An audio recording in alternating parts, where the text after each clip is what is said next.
January 6, 2021. There was an occupation at the Capitol. No one won. Especially not the nation. I figured I'd start with a vague sublime reference. It's certain to be the only sublime thing about this video. On January 6th, we saw an insurgents on our country's capital in an effort to overturn the legally cast votes from the November 3rd election. These acts were neither patriotic nor brave. They are not to be celebrated. Listening to talk radio the following morning, one could just have easily have swapped out D.C. for Syria, Iraq, Afghanistan, or any other country that has struggled to build a democratic society in the face of fascists and terrorists. 5 people are dead. Many others were injured. The crowd carrying thin blue line flags, the ones screaming "Just comply" and "Blue Lives Matter" for years at people of color who are fed up with watching their unarmed kin be murdered in the streets. These are the very same people who attacked D.C. police, resulting in the death of one they beat with a fire extinguisher. They tore down barriers, broke windows, brought weapons, including pipe bombs, and stormed a federal building because they believed the lies and conspiracy theories that have been espoused by the President of the United States himself. I use united loosely today.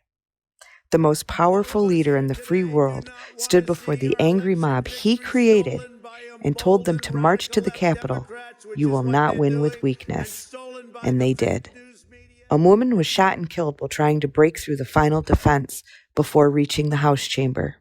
The deepest throngs of the Trumpist cult believed she was an Antifa implant, despite her social media clearly showing her long-term support for the president and her own family being on record stating she was there to support Trump, and they have no idea why she did this. I know why she did this. We have all seen the images of the shirtless man slathered in face paint, donning a fuzzy hat with horns. He refers to himself as the QAnon shaman. We've all seen the image of the man with the Auschwitz shirt on. We've seen the image of the trio with Civil War January 6, 2021 sweatshirts. These images encapsulate the caliber of human being that decided a hostile, deadly occupation of the Capitol building was patriotic.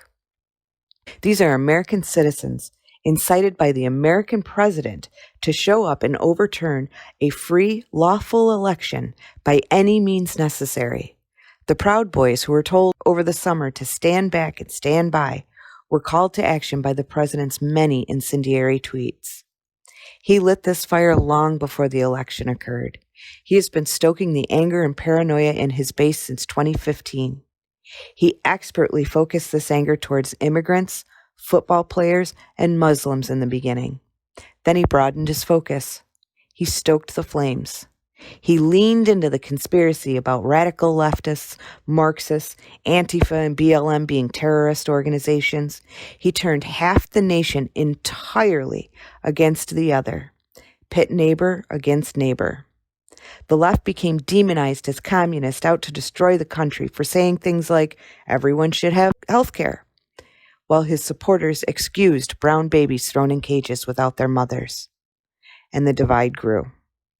The election season began, and as he became acutely aware that he might not actually win, he began telling his supporters that the only way he can lose is if the Democrats cheat. His supporters believed every ounce of his rhetoric, despite their favorite mantra over the past 4 years being one of victimhood at the hands of so many angry snowflakes. Somehow, he convinced a large swath of this country that despite seeing millions upon millions gather over and over and over again for marches, whether the marches were named for women or Black lives, that they were somehow the silent majority, that they couldn't lose. As the election season went on and Trump became a super spreader at his campaign events, he began using and continued using his rally sizes as proof he won the election. Because crowd sizes during a pandemic are as important this election as hand sizes were in 2016. He spent months telling his base not to vote by mail, that they need to show up in person on November 3rd. Then, November 3rd, and to no one's surprise but the Trumpists, he won the in-person vote, but was trounced by the mail-in ballots. And he has spent the last 2 months spreading lie after lie after lie. Each state investigated their votes and their ballots. Local law enforcement, the FBI, the Federal Election Commission, the DOJ, federal judges, some of them Trump appointed, and even the Supreme Court all came to the same consensus. There is no evidence of fraud. And yet, he persisted. He continued espousing the lies, posting doctored videos, debunked claims, quotes with no sources as breaking news, and his base became angrier and angrier. He was their president. He couldn't have lost. He has more followers on Twitter than Biden. He won more counties with no people in them than Biden. His rallies were bigger than Biden's. The Democrats pulled off the biggest heist in the history of the world. They convinced a half dozen states, Republican and Democrat run alike, to steal an election. And then they convinced the legal branch of government, every single aspect of it, from local PD right up through the Supreme Court, to play along. Then the buzz about a protest on the 6th started, and Trump was on it before there was even a name for it. He posted about it before Stop the Steal was even a thing, and then he kept posting about it and posting about it, encouraging his supporters to show up and fight, to save their country. Save it from what? As best I can tell, just the lie he was perpetuating. And then they showed up, not by the millions, not even by the tens of thousands, but by the thousands. They were there, and it was enough. And he stood at that podium, and he told them he will never concede, a promise he has thus far kept. Saying there will be a new administration on the 20th is not a concession, and as we learned Wednesday, his words matter, and he has not conceded. He told them that the VP has failed them. Then he told them to march to the Capitol. They will not win back this country with weakness. He whipped his base into a tizzy, and then he unleashed them on the Capitol building where our entire government was, including the vice president, to stop them from certifying the Electoral College results by any means necessary. And in the process, the Blue Lives Matter crowd became cop killers. He encouraged them via tweet. He posted a video telling them he loves them as they were murdering cops, being shot, and stabbing people on the street.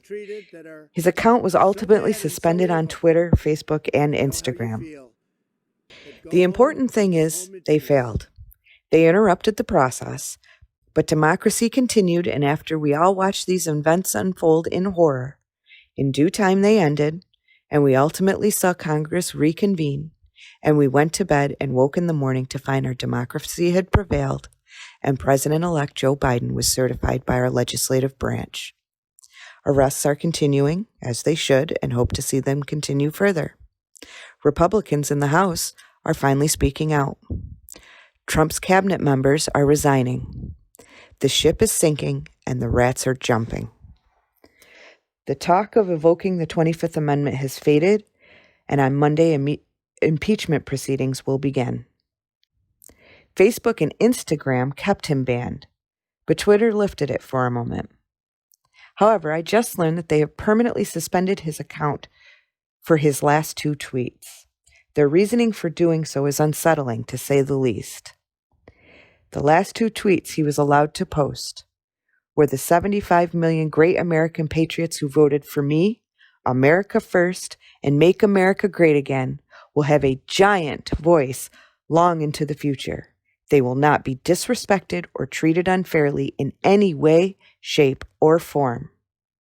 Then he tweeted, "To all of those who have asked, I will not be going to the inauguration on January 20th. We assess that the 2 tweets referenced above under our glorification of violence policy, which aims to prevent the glorification of violence that could inspire others to replicate violent acts, and determined that they were highly likely to encourage and inspire people to replicate the criminal acts that took place at the U.S. Capitol on January 6, 2021. This determination is based on a number of factors, including President Trump's statement that he will not be attending the inauguration is being received by a number of his supporters as further confirmation that the election was not legitimate and is seen as him disavowing his previous claim made via 2 tweets by his Deputy Chief of Staff, Dan Scavino, that there would be an orderly transition on January 20th. The second tweet may also serve as encouragement by those potentially considering violent acts at the inauguration that it would be a safe target as he will not be attending.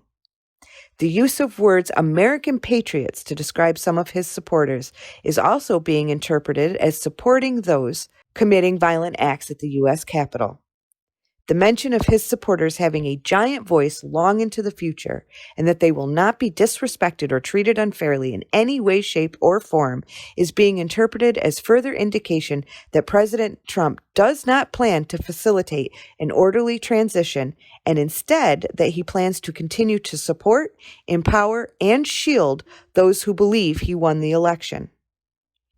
Plans for future armed protests have already begun proliferating on and off Twitter, including a proposed secondary attack on the U.S. Capitol and state Capitol buildings on January 17th, 2021. As such, our determination is that the 2 tweets above are likely to inspire others to replicate the violent acts that took place on January 6, 2021, and that there are multiple indicators that they are being received and understood as encouragement to do so. So he has lost his platform to incite any more violence. All of his platforms. We are mercifully freed from him and his influence.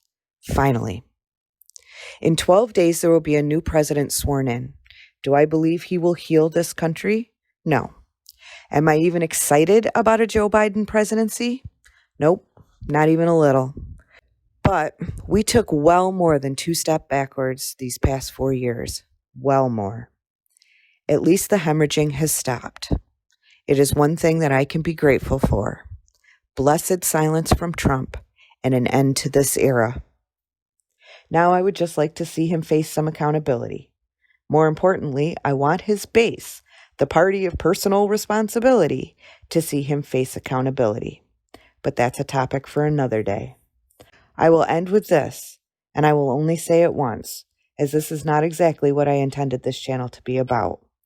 Cultists are not welcome here. I want to make this very clear. Your anger, your lies, your conspiracy theories, and your venom will not be tolerated. This is not about politics. I have many friends whose politics differ from mine, but the ones who live in reality see Donald Trump for what he is. This is about basic human decency, the ability to decipher fact from fiction, not bending reality to fit a narrative and then bending it again and again, and most importantly, about having a moral compass. I can and do respect, even love, those whose political views differ from my own. I cannot respect those who validate hating half the country because they've developed some warped view of reality based on bald-faced lies and repeatedly debunk conspiracy theories. Finally, I will not allow you to come into my comments and perpetuate your hate or your lies. Your comments will be deleted, and if you persist, you will be blocked. I am all for free speech, but as we learned recently, words have consequences. I will not, even passively, take part in your desire to tear this country apart by allowing your comments to be seen by anyone in my thread. So let me know what you think down in the comments. Keep it civil. Keep it grounded in reality. Be safe. Be well. I love you all.